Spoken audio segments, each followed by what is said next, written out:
Oke, baik. Assalamualaikum warahmatullahi Eh, wabarakatuh. Kami dari grup C akan membawakan tema tentang glukosimeter, yaitu saya sendiri, Faisalis Melasadullah dari Teknik Elektro tahun 2021, dan rekan-rekan saya ada Fahri Rizky Saputra, kemudian ada Muhammad Adi Saputro, dan Muhammad Tais. Nah, jadi untuk pengertian apa sih glukosimeter ini? Glukosimeter ini merupakan alat yang digunakan untuk membantu memantau atau memonitoring dan mempertahankan kadar gula darah dalam kisaran normal, nah, terutama pada penderita diabetes. Nah, jadi glukosimeter ini digunakan untuk terutama pada penderita diabetes. Nah, pemantauan kadar glukosa ini perlu dilakukan secara berkala bagi para penderita diabetes. Next.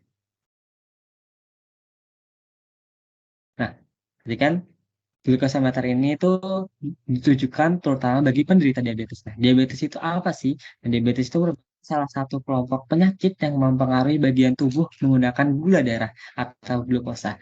Nah, glukosa ini kan merupakan salah satu sumber energi yang sangat penting bagi sel-sel yang dapat digunakan untuk membentuk otot dan jaringan. Ini juga merupakan sumber bahan bakar utama dalam otak. Nah, diabetes itu terbagi menjadi tiga jenis diabetes. Yang pertama ada diabetes tipe 1. Nah, diabetes tipe 1 ini tuh terjadi ketika sistem kekebalan tubuh menyerang dan menghancurkan sel-sel yang memproduksi insulin di pankreas. Nah, insulin merupakan hormon yang mengatur kadar gula darah. Orang dengan diabetes tipe 1 membutuhkan suntikan insulin setiap hari untuk tetap hidup. Kemudian yang kedua ada diabetes tipe 2. Terjadi ketika tubuh tidak dapat menggunakan insulin dengan efektif atau tidak memproduksi cukup insulin. Dengan orang dengan diabetes tipe 2 ini itu mungkin memerlukan obat-obatan atau suntikan insulin untuk membantu mengontrol kadar gula darah mereka. Nah, kemudian yang ketiga ada diabetes gestasional, merupakan diabetes yang terjadi ketika wanita hamil memiliki kadar gula darah yang tinggi. Nah, ini tuh biasanya membaik setelah wanita tersebut melahirkan. Tetapi, wanita yang mengalami diabetes gestasional dapat memiliki resiko lebih tinggi untuk mengembangkan diabetes tipe 2 di kemudian hari. Jadi untuk memantau atau memonitoring dan memperhatikan kadar gula darah yang kisar normal, terutama pada penderita diabetes, digunakanlah alat yang namanya glukometer. Nah, alat ini juga dapat membantu memantau kadar gula darah dan hasilnya dapat dijadikan sebagai tolak ukur untuk mengontrol kadar gula darah. Next. Nah, untuk alat glukometer ini itu sendiri terbagi menjadi dua, ada alat konvensional dan alat sensor. Nah, alat konvensional itu adalah blood glucometer atau BGM, yang dimana memerlukan sampel darah, sedangkan alat cek gula darah CGM tidak memerlukan sampel darah. Alat CGM ini tuh singkatan dari Continuous Glucose Monitoring atau CGM, dan digunakan dengan cara menempelkan sensor di kulit. Sensor kemudian mengirimkan data kadar gula darah secara real time.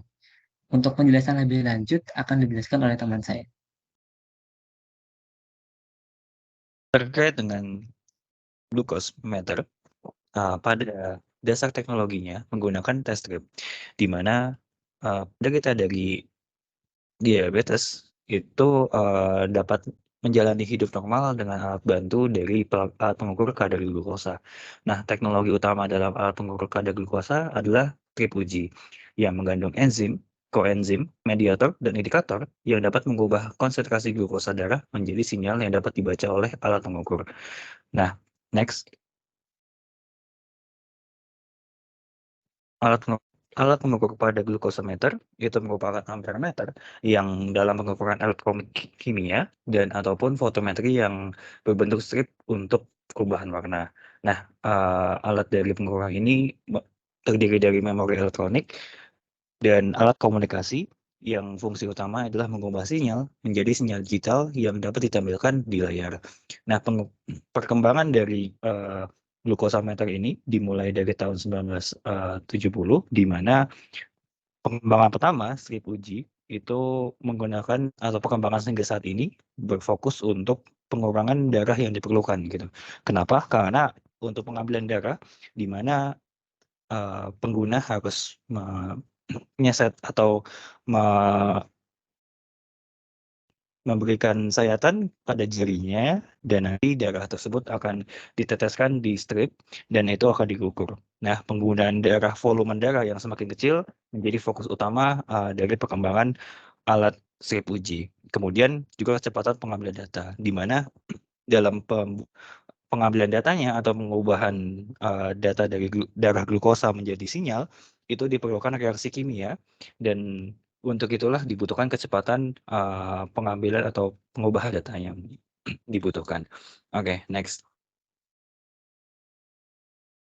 Nah, salah satu komponen penting dari strip uji atau tes strip itu adalah enzim, di mana enzim yang digunakan yaitu mengukur kadar glukosa yang terdiri dari GDH atau glukosa dehidrogenase atau GOD atau glukosa oksidase, di mana enzim-enzim bekerja sama dengan koenzim yang masing-masing dari jenis ini akan spesifik untuk mengubah satu jenis gula, di mana seperti PKK dependent GDH mengubah glukosa, kemudian NAD dependent GDH bereaksi terhadap silosa, flavonoadenine, FAD dependent GDH itu bereaksi terhadap maltosa, manosa, galaktosa, dan laktosa. Next. Nah, untuk pengukuran terkait dengan glukosa itu juga dilalui suatu proses di mana elektron dari glukosa akan didapatkan dan kemudian akan ditransfer ke bentuk teroksidasinya. Dan itu nanti akan bereaksi dengan reaksi redoks dan akan menghasilkan elektron yang akan dikirimkan ke elektroda. Nah, dari sistem pengukuran atau pengukurannya dalam glukosa itu terbagi menjadi dua, yaitu elektrokimia dan fotometri. Bagi fotometri, itu menggunakan cahaya, di mana hasil pengukuran dari enzim itu seperti pada gambar yang di sebelah kiri, akan bereaksi dan akan diberikan cahaya, dan pantulan cahaya itu akan terhubung dengan elektroda. Dan nanti pantulan cahaya tersebut yang akan dijadikan sinyal listrik untuk mengukur kadar glukosanya. Nah, pada elektrokimia menggunakan amperometrik atau kalorimetrik yang mengubah produk reaksi menjadi mediator yang tereduksi ke bentuk teroksidasi, dan ini akan memberikan sinyal yang terhubung dengan elektroda. Oke, baik. Selanjutnya adalah penjelasan mengenai CGM atau Continuous Glucose Monitoring. Perkenalkan, nama saya Muhammad Faiz. Saya akan menjelaskan mengenai prinsip kerja daripada CGM atau Continuous Glucose Monitoring. CGM melakukan pengukuran level glukosa darah dengan cara mengukur glukosa pada interstitial fluid atau cairan interstitial. Cairan interstitial sendiri merupakan larutan yang mengisi ruang antar sel di dalam jaringan. Kemudian, level glukosa ini dalam cairan interstitial ini memiliki kekurangan, yaitu tidak identik dengan level glukosa di dalam darah.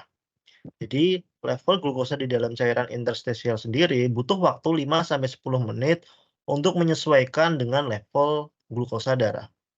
Dapat dilihat pada gambar di samping bahwasanya pada pembacaan sensor menggunakan CGM itu sensor ditaruh di kulit, sedangkan untuk pengukuran dengan darah itu ditaruh di darah secara langsung.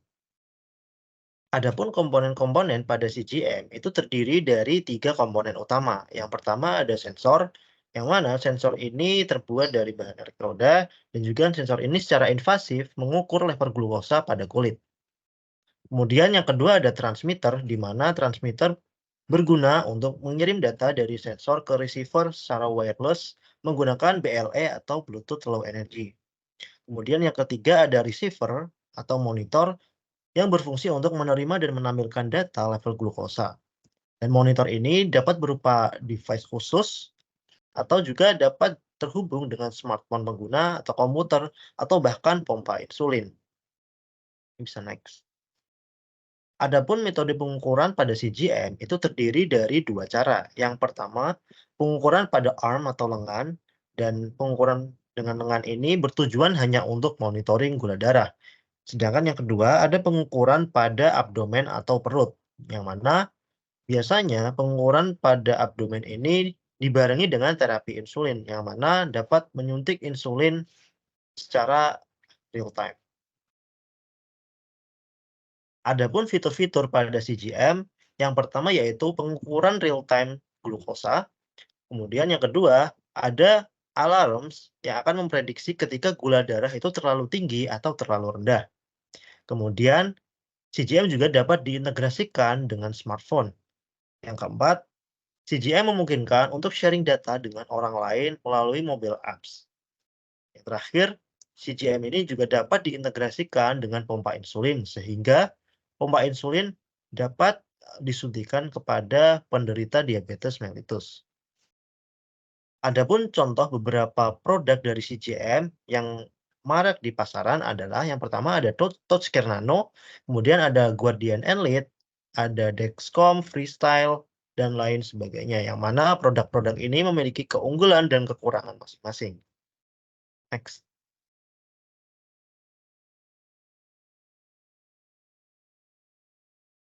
Kemudian saya akan menjelaskan mengenai kelebihan dari glukosometer yang biasa atau blood glukosometer. Kelebihan glukosometer adalah kemampuannya untuk memberikan hasil pengukuran glukosa darah dengan cepat, spesifik, akurat, dan presisi yang tinggi. Selain itu, teknologi dari glukosometer terus berkembang untuk melakukan pengukuran dalam waktu singkat dan dengan penggunaan darah yang sangat-sangat minimal. Glukosometer juga memberikan kemudahan penggunaan dan mengurangi kesalahan dalam penanganan. Selain itu, glukosometer juga memungkinkan pengguna untuk melakukan pengukuran glukosa secara mandiri, sehingga memungkinkan penderita diabetes untuk mengontrol kadar gula darah mereka dengan lebih efektif. Kelebihan lainnya yaitu saat ini glukosometer sudah dapat diintegrasikan dengan smartphone melalui mobile app, sehingga data yang diperoleh glukosometer dapat langsung dianalisis dan ditampilkan pada layar smartphone. Kekurangan dari glukosometer konvensional yaitu kemungkinan terjadinya kesalahan dalam pengukuran jika tidak dilakukan dengan benar. Dan itu biaya untuk membeli glukosometer dan tes stripnya juga dapat menjadi kendala untuk beberapa individu. Penggunaan glukosometer juga memerlukan pengambilan sampel darah yang mungkin dapat memberikan rasa tidak nyaman bagi sebagian orang. Kemudian, kelebihan dari continuous glucose monitor, yang pertama adalah real-time glucose monitoring, jadi bisa langsung diakses melalui monitor di layar HP, kemudian early detection of hypo and hyperglycemia, kemudian reduce need for finger stick test, ya ini merupakan solusi dari kelemahan dari yang konvensional. Yang keempat yaitu improve dari quality of life. Kekurangannya, yang pertama ada mahal, yang kedua ada akurasi dan reliability, yang ketiga ada insertion dan removal, dan yang terakhir ada reliance and on technology. Mungkin sekian presentasi dari grup C. Terima kasih. Wassalamualaikum warahmatullahi wabarakatuh.